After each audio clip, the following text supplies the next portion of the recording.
Intermittent fasting, the Michael Myers of fad diets. It refuses to die. How will this shit mess you up mentally and maybe physically?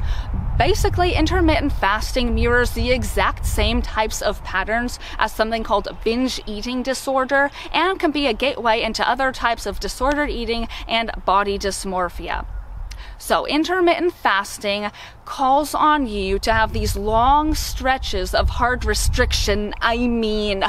Fasting, they call it, because fasting sounds almost like a spiritual experience. You're fasting, and then a much shorter window when you are allowed the privilege of eating. And during your fasting window, it does not matter what you're craving and how hard. It doesn't matter if you look at your table legs and they look to you like scrumptious chicken legs because you are just that damn hungry and wanting to eat. It doesn't matter how much your body or your mind is asking you for food. No, because you are a very disciplined person and you're going to prove to yourself and everyone else that you are tough and strong and that you can stick with this restrictive diet. The more you equate your ability to stick with a restrictive diet to your own strength of your moral character, the more horrible, dejected, and ashamed of yourself you're gonna feel when you make even a tiny error. Because you have it in your head, well, my ability to stick with this is a reflection on the strength of my character as a person. So when you mess up just a little bit, you go against your own rule, just a tiny little breaking of the rule is like a break in your own self-confidence. The more you feel ashamed of yourself for messing up, the more your discipline and hyper control is gonna give way to impulsivity and lack of control. Quite literally, the harder you try to have this tight grip of control over the things you do, especially when it comes to your body, the more likely you are for your willpower to get pushed to its limit, and everything has a limit. And when that limit breaks, it'll break your own self-control too.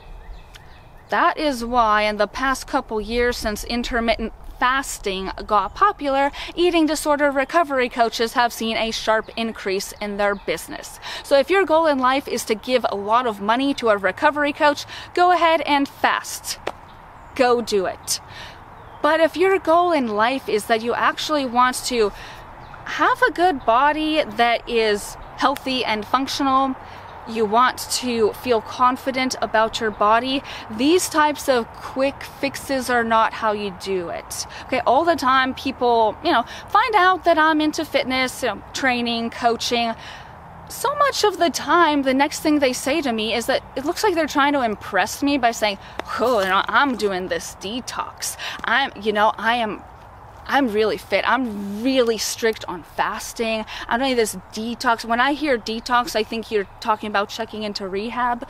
I don't know hardly nothing about a detox in your diet. And they try to impress me with this, like, I'm doing a 6-week fat burner challenge. Like, that is not how being fit and healthy for life works. It works with healthy, sustainable habits that you maintain for the long run. But Lilia, so many people have had success losing weight with intermittent fasting, and they even say that they feel more energetic. Okay, here's the thing. The things that give you success at a short-term goal are different from the things that actually help you to sustain a lifestyle that you will be proud of for the long run. Even the highest level elite athletes, couple years after retirement, they will go on and admit to things that they did to help get ready for competition that now they're thinking, I don't think that was worth it. I mean, look at the testimonies from some of the Olympic gymnasts lately, how often they will say, if I could go back, that wasn't worth it. Okay, and even if you or someone you know is doing this whole fasting thing, let's say if you've lost weight and you feel good about yourself right now in the short term, this hasn't been trendy for long enough to prove that it will last the years and the decades. It is literally a fad. It's like the Michael Myers of diet fads. It won't die. This is like the Michael versus Jason of diet fads at this point. Oh, but it works so well for weight loss. Doctors and nutritionists often support it. They attest to it. Well, you know what works good for weight loss too? Snorting cocaine or smoking cigarettes or doing crystal meth. That'll make you lose weight too. Not only does it decrease your appetite, but also fires up your metabolism. But wait, you're probably laughing like, I'm not gonna use drugs to lose weight. That is stupid. Why exactly? Why do you say it's stupid to use drugs to lose weight? Let's think about that. Break it down for a second. Well, because obviously those are addictive habits. Once you start, it is very difficult and hellishly painful to stop, and that shit will kill you. It kills millions of people every year. Cigarettes, other drugs, and that is just plain crap. Well, guess what? Can you tell me what is the deadliest addictive behavior that kills the highest percentage of people who get into it? What is the deadliest psychiatric disorder in the world? Do you think it's cigarette smoking? Maybe alcohol, because DUIs and drunk driving? Maybe heroin? None of the above. The most deadly addictive behavior is anorexia nervosa. That is, if you don't know what that is, when you have the eating disorder of constantly starving yourself to lose weight. And what does intermittent fasting have you do? Starve yourself. Let your body go into, quote, starvation mode to lose weight. I mean, wow. If someone doesn't want to get addicted to cigarettes, what's the first thing you tell them to do? Not start smoking in the first place, right? Or if someone is doing a little bit of cocaine, you'd probably give them the advice, well, quit now before you get too deep into it, because once you get fully addicted, it's going to be really hard to stop. Same thing, if you don't want to go down that road of disordered eating, don't start behaviors that are similar to a person with an eating disorder.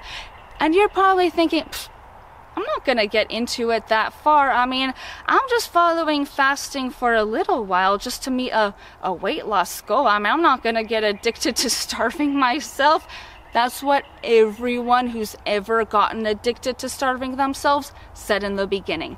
Nobody plans on starving themselves to death.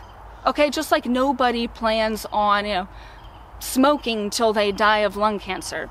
Nobody plans that shit. It just happens. Because why? Fasting gets you used to the feeling of being hungry. So at first it might feel very difficult to restrict yourself, go through that whole 16-hour window of fasting. It might feel difficult, but over time, as you practice, you get better at it. Then you start to feel strong and empowered, because this proves that I am disciplined and can restrict my impulses. Oh, I have such control over myself. As you start to equate the self-control to restrict your food intake with something that reflects the strength of your moral character, gives you pride, the more you start to like starving yourself. And that's how it happens. Right now, I'll admit, I started flirting with intermittent fasting about 20 years before it was cool. And now to see people, adults doing the same kind of crap I tried at 11 years old, but this time, instead of a deadly eating disorder, it's being passed off as a health trend that health-conscious, strong adults do. That's just shitty. I mean, watch. If you don't want to develop a deadly addiction, don't start the behavior that is similar to what the deadly addiction is.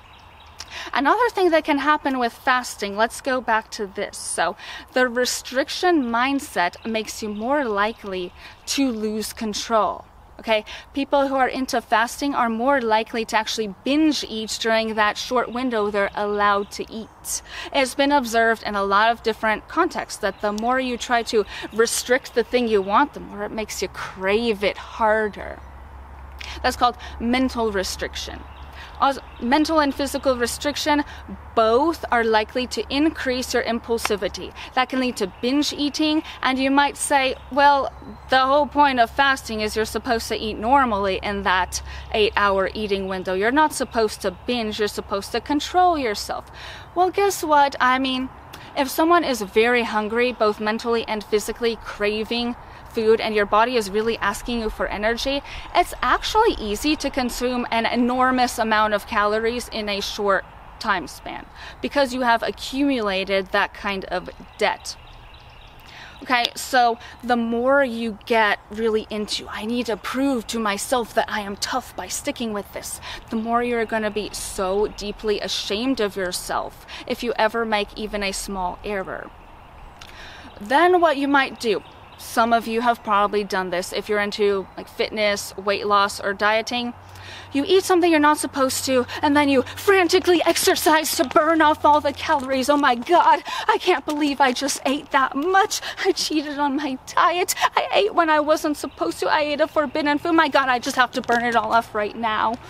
That's called compensation, compensatory behaviors. That's a way of purging, actually. Another compensation that intermittent fasting encourages is, oh, you eat too much? Did you overshoot your calorie goal in your 8-hour eating window? Okay, then make your next restriction phase even longer. Instead of 16 hours, go and fast a whole 24 hours to compensate for the fact that you ate too much today. And the more you start to get into that restriction mindset, the more likely you are to get really impulsive, the more likely you are to get brutally ashamed of yourself and feel like it is a stain on your moral character, the more desperate you become to compensate. When your desperation to compensate becomes hard enough, that's when you start to consider going onto the dark side and vomiting your food. Now you're thinking, you must be thinking at this point, I would never vomit my food. I mean, that's disgusting and it's painful. Guess what? Nobody likes vomiting their food. Nobody actually likes that crap. That's what you get into when you feel so ashamed of yourself for eating the wrong thing at the wrong time. Your brain starts to go to weird places. Alright? So if you've ever had that thing where you are frantically exercising to burn off the calories and then you restrict yourself even harder the next day, that is already your gateway into setting yourself up for someday being so desperate you might start to consider vomiting your food. Now, remember before we said anorexia is the #1 deadliest psychiatric disorder, and it has been for decades, followed closely behind by Anna's good sister, bulimia. Okay, so either starving yourself or binging and purging are the deadliest addictive behaviors you could possibly have. More deadly than smoking, drinking, or even illegal narcotic drugs, in that out of people who have those disorders, a higher percentage of them end up dying. So a higher percentage of people with anorexia or bulimia end up actually dying compared to people who get addicted to nicotine or other drugs, like even cocaine or heroin or crack or any of that. Literally. Starving yourself or binge eating and purging are the absolute worst, deadliest habits you could possibly have. And intermittent fasting sets you up to get exactly into that. Okay, if you don't want to get addicted to smoking, don't smoke your first cigarette in the first place. If you don't want to get addicted to starving or binging and purging, don't follow a diet that encourages starving yourself and then feeling horribly guilty about binging during your eating window. Right? Again, it is not worth it. I mean, I don't know, why is society these days so against healthy, sustainable habits? I mean, really, why?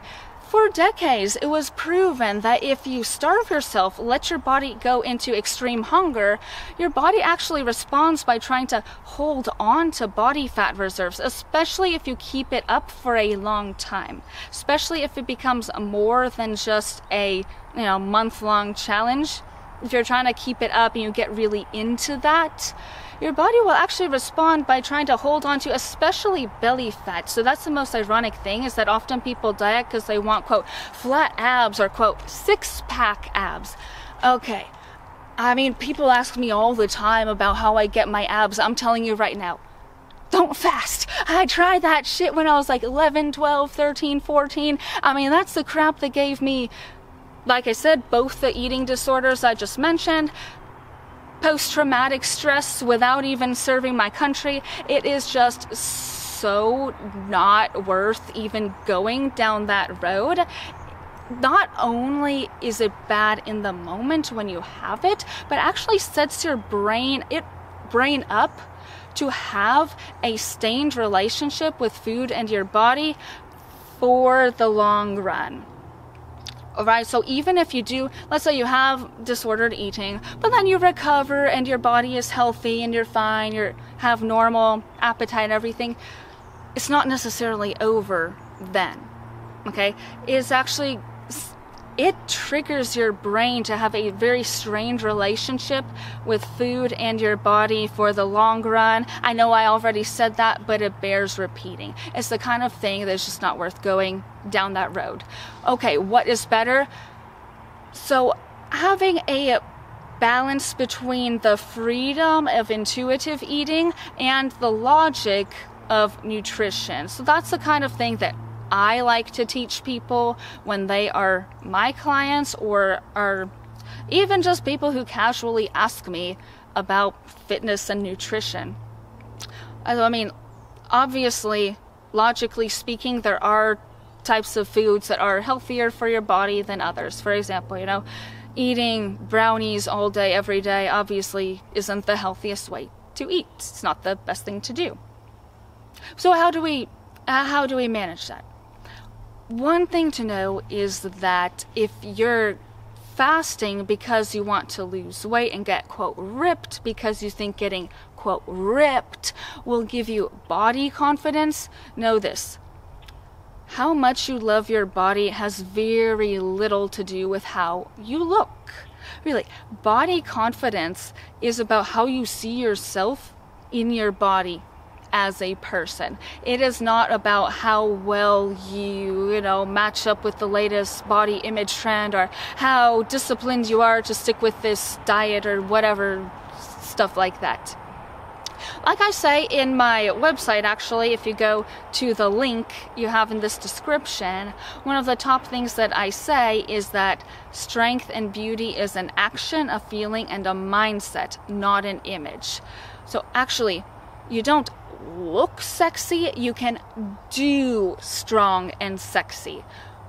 Meaning that when you take actions like dance, you are doing things that make you feel beautiful, graceful, maybe even sexy, depending on the style that you are doing.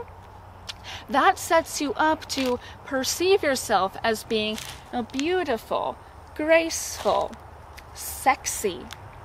When you take powerful actions like lifting something heavy, plyometrics, sprinting and really getting it, that makes you feel strong and empowered.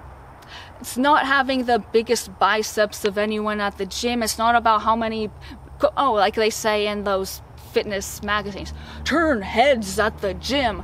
That's not the kind of stuff that really gives you body confidence. That's the kind of stuff that sets you up on this hamster wheel of constant comparisons over and over again. Maybe today you're happy with getting one compliment at the gym, but then you're gonna say, oh, but that person looks like they're getting 3 compliments. That person looks like I just want more compliments. You start progressively comparing yourself to more and more people. So maybe you want to lose weight because you're chubbier than a lot of your friends. So then you meet your weight goal, but in the process you end up following these, fitness influencers on social media. You look at the fitness models in the picture. What happens is, instead of comparing yourself to your other friends, you start comparing yourself to the fitness models and influencers, whose full-time job is looking ripped for the camera, and who, by the way, might not even be showing their real bodies because they have a lot of Photoshop, editing, camera angles, lighting, and all that kind of stuff going into it. So you progressively compare yourself to something, higher and higher and higher, to where you'll never end up really loving the body that you're in, because it's all comparisons and standards that you're trying to meet. So you don't look strong and sexy, you feel strong and sexy, you do strong and sexy, you take the actions that reflect the way that you want to feel. And that's what my coaching program through MyoBeat is all about. It's about how you can use your body's actions to feel the way you want. Whether you want to feel empowered and strong, you take powerful actions. If you want to feel beautiful and graceful, you can take graceful actions that make you feel beautiful under your own skin. You can process emotion through your movement.